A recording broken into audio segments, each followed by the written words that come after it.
Yeah. Hello guys.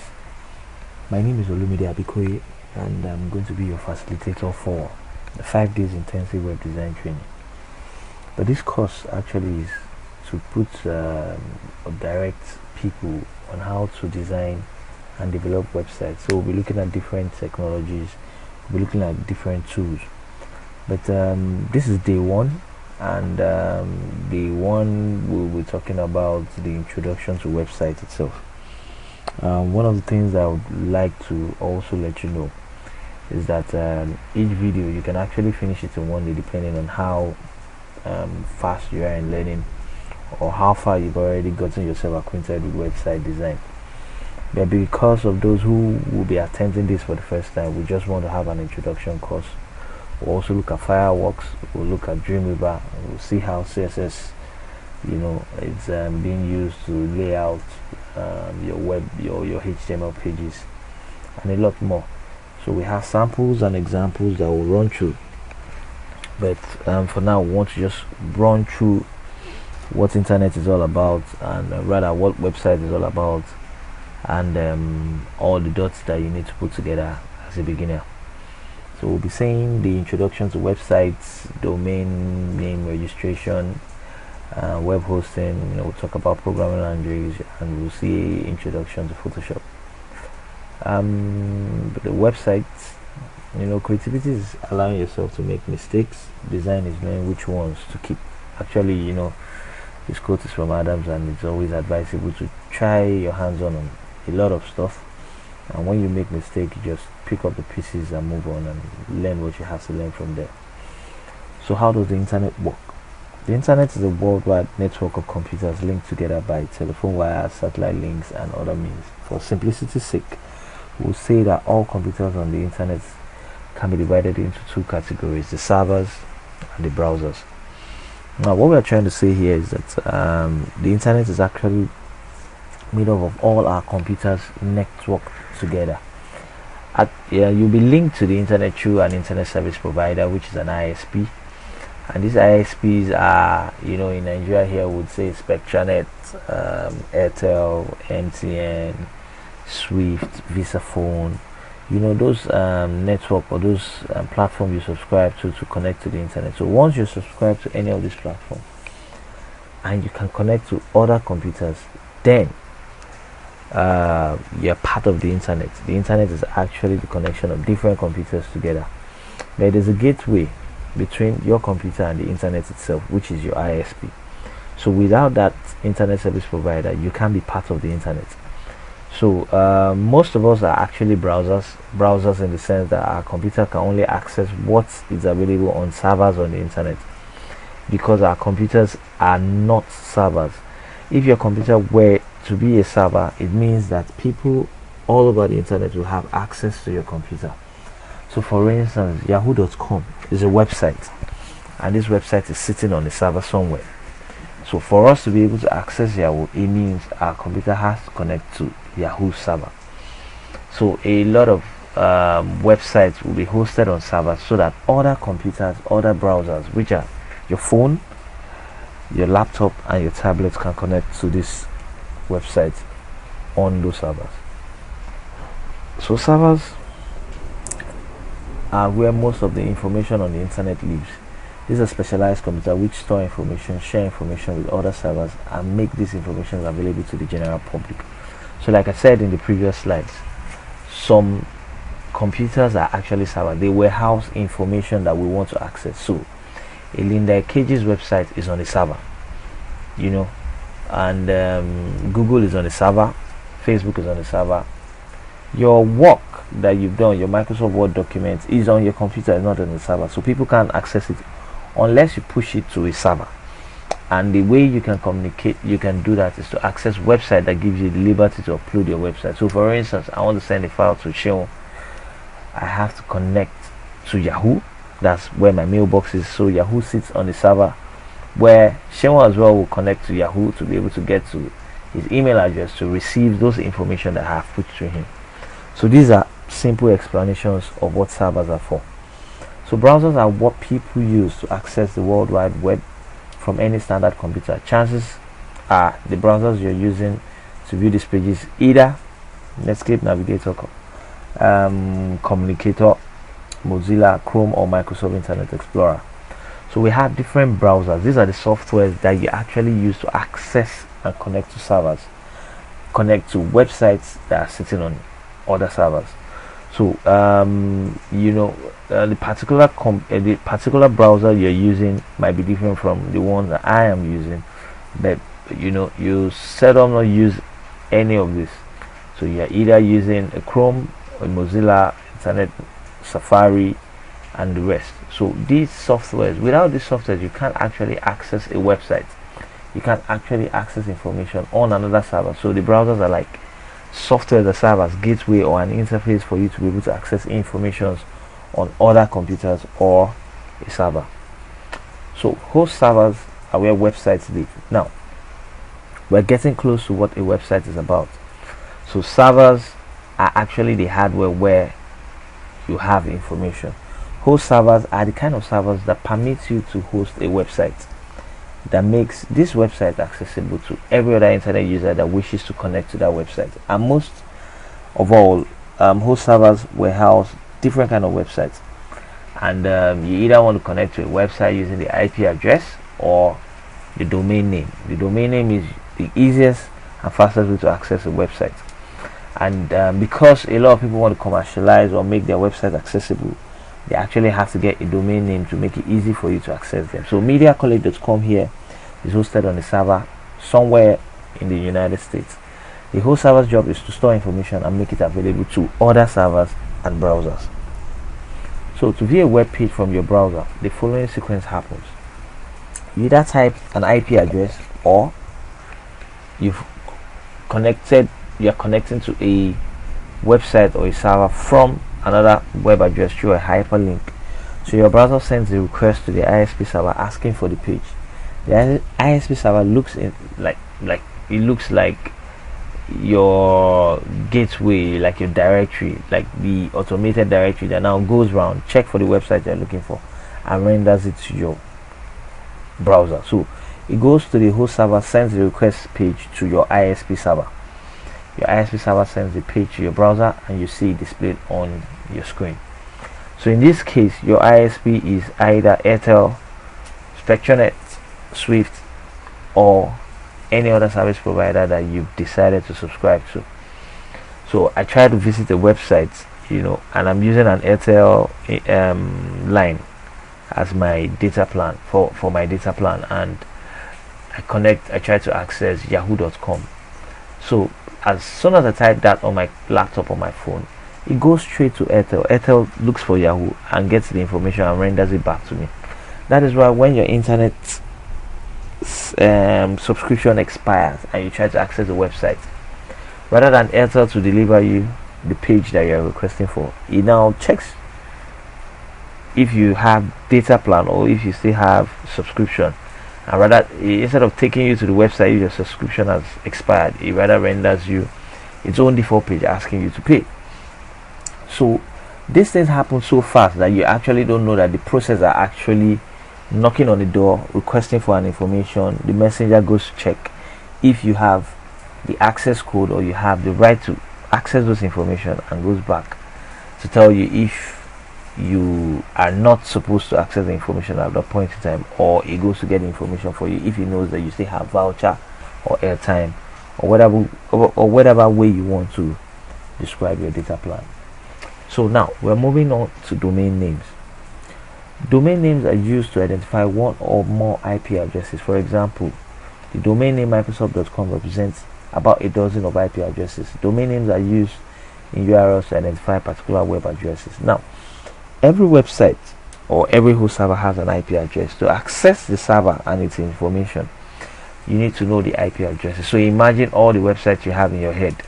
If you were supposed to store their IP addresses, it's almost impossible for you to keep track of about 10 to 11 websites. So you have 192.168.1.1, so it's very tedious.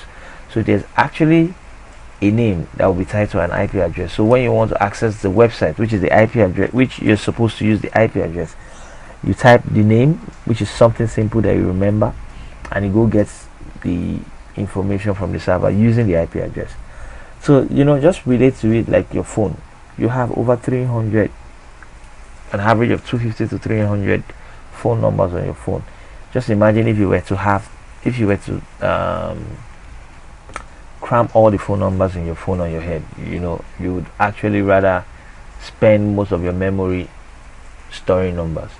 So you pick up a friend's number and you save it with a name. So the name in this case is like a domain name. Anytime you want to search for that person, or you want to call that person, or you want to access that person, you have to search for the person by his name on your phone. So same thing domain name does. And the same way you try to save a number on your phone and your phone tells you already have someone bearing that name, and you just have to save this name now with something else you can remember. Like, I have a Toye on my phone, I want to start another Toye, and this second Toye is a Taylor. I just say Toye Taylor or Toye 2. So when you want to register a domain name, you want to have your own website, and you try Microsoft.com and it's already taken, and actually the name of your company is Microsoft Health Services, you probably want to call your own MicrosoftHealth.com. So we have domain name extensions, which are the suffix that indicates which top level domain it belongs to. So we have different name extension for your domains. We have .gov, .edu, .org, .mil, .com, .net, .cat, .ng, .co.uk, .zo, .co.za. So these extensions are different extensions depending on what you actually want to do with your website. So as it implies, the .gov is for government agencies, the .edu is for educational institutions, and the rest, the .co.uk, are UK related websites. So we want to go to web hosting now. A web hosting service is a type of internet hosting service that allows individuals and organizations to make their website accessible via the World Wide Web. A web host are companies that provide space on the server owned or leased for use by clients, as well as providing internet connectivity, typically in a data center.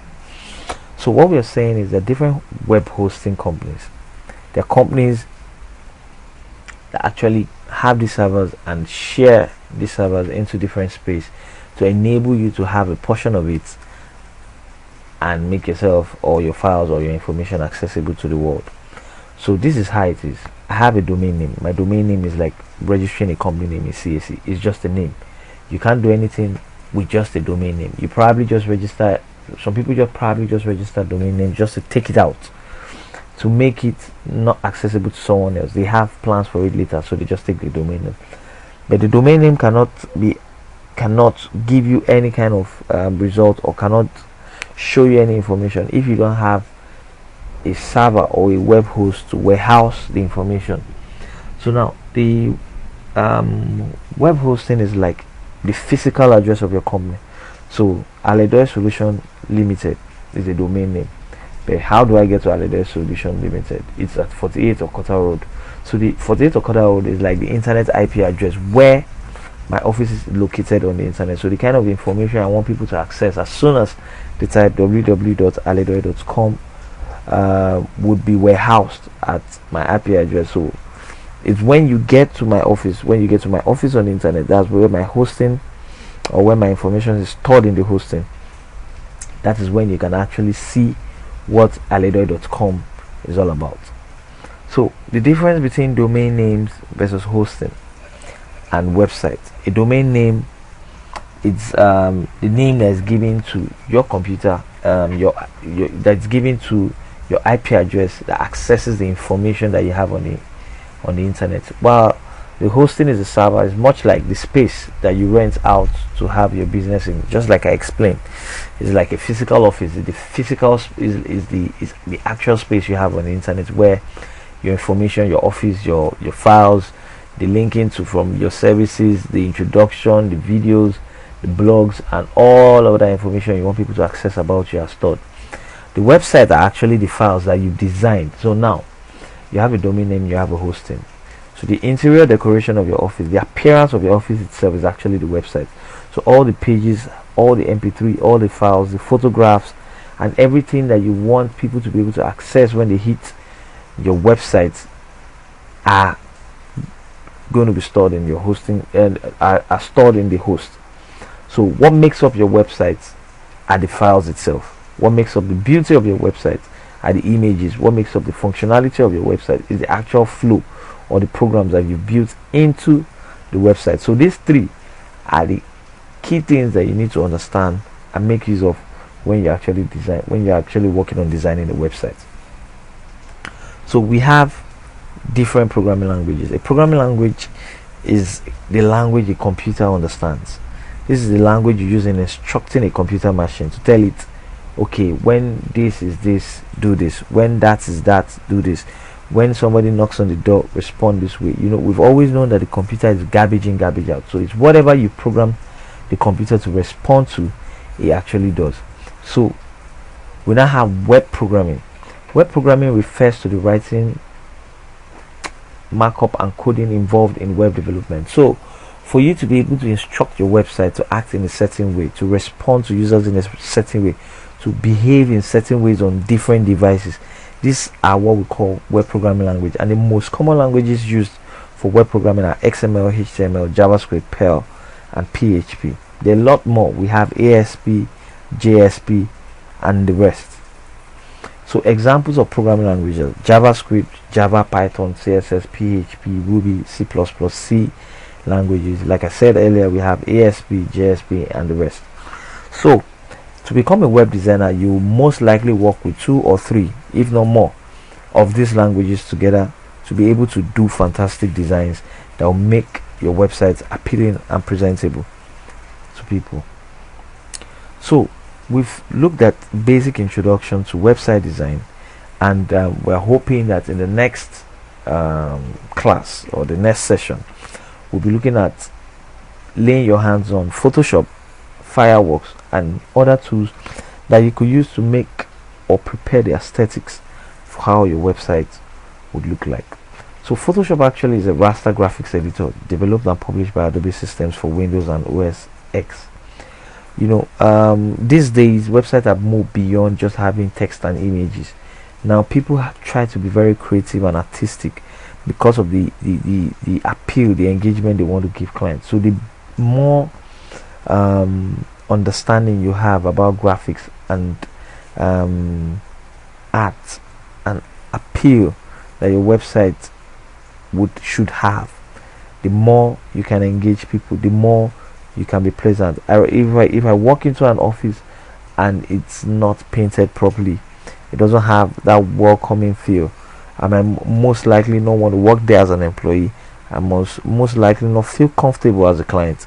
I most likely would not feel at home with that kind of organization. But an organization or a company I walk into, and from the reception or from the security post, you know, I can see uniform, I can see patterns, I can see beauty, I can see laid out professionalism in how things are structured.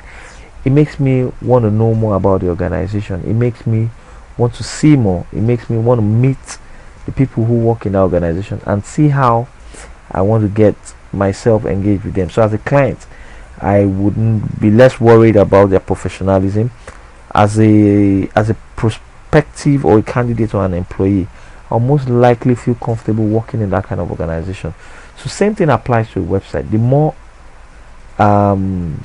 concentration, the more professionalism, the more focus you give the artwork, the graphics, the choice of colors, the choice of image and everything on the website will determine how much somebody wants to stay there, the impression the person has about your website, and a lot more as regards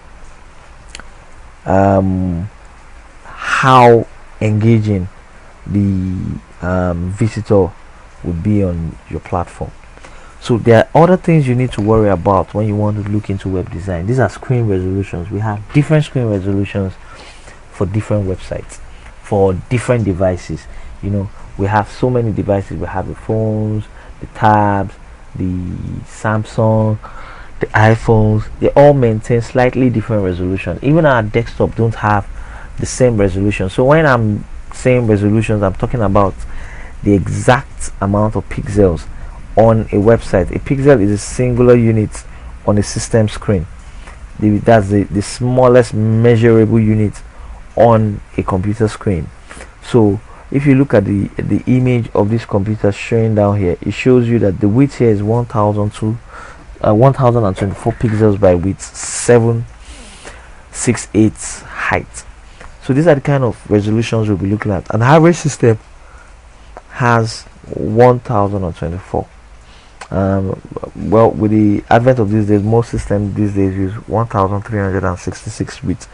These are things that we'll be looking at when we get to the design phase of our website. So when you are laying out your design, when you want to plan your website, when you want to go to the drawing board, you must also put resolution into consideration in your design, or else you would not have a proportional website on a normal desktop, and you won't be able to factor in the other resolution screen size that you need to worry about on other devices. The key thing is, we'd see a situation whereby we'll be using frameworks that helps you take care of responsiveness and how your website displays on other devices. But be that as it may, you have to know and be sure of your working resolution at every point in time while designing a website. So this we call the end of this particular class, and we just run you through a simple quiz, and I give you some seconds to answer the question before I tell you the answer. 1. What is a website? What is the difference between domain name and web hosting? And I will also suggest that you look at listing 5 programming languages. If you go through the previous slides, I'm sure you'll be able to answer these questions. Thank you, and it's nice having you. It's nice taking a little of your time, and I hope you had fun.